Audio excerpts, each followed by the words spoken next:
The word has gone out. This good news of the kingdom must be preached in all the inhabited earth. Many have tried to prevent that from happening. In the early 20th century, a few prominent brothers opposed the organization's efforts to get everyone involved in the preaching work. Those dignitaries were quite happy to get all dressed up and give public talks to large audiences. But they refused to lower themselves to go from house to house. They were fighting against God, and the angels soon sifted them out. Most of them were never heard of again.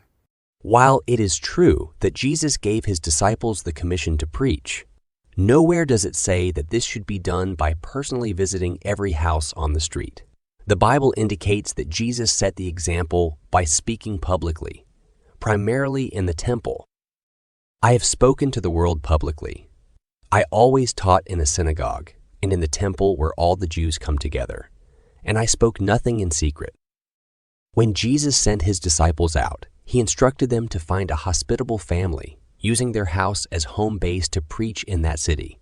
In fact, in order for them not to abuse the arrangement, he specifically told them not to be transferring from house to house.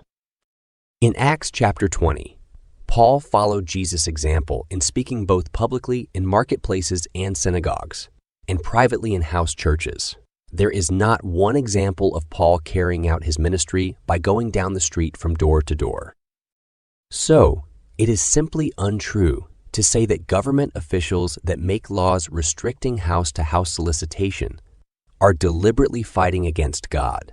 They are just responding to complaints from persons that just want their privacy respected. But what about those dignitaries in the 1920s that loved to get dressed up and give public talks, but did not want to go from door to door? Rather than fighting against God, they were merely resisting the arbitrary rules of a man-made organization. Besides, it was well known at that time that the president of the Watchtower Society, J.F. Rutherford himself, did not go from door to door. In his book, Crisis of Conscience, Raymond France reports the following. The scriptural arrangement of bodies of elders had been summarily ended in 1932 by Judge Rutherford due to a lack of cooperation on the part of some elders with the Society's programs and policies. The footnote states, generally, in justifying this action, focus is placed on the lack of cooperation by some elders in sharing in the door-to-door witnessing, which was now being strongly promoted. They are represented as men who were only interested in conducting meetings and giving talks. It is never mentioned that the Watchtower president, Judge Rutherford, followed exactly that same course. The explanation given was that his responsibilities did not allow for him to share in the door-to-door activity.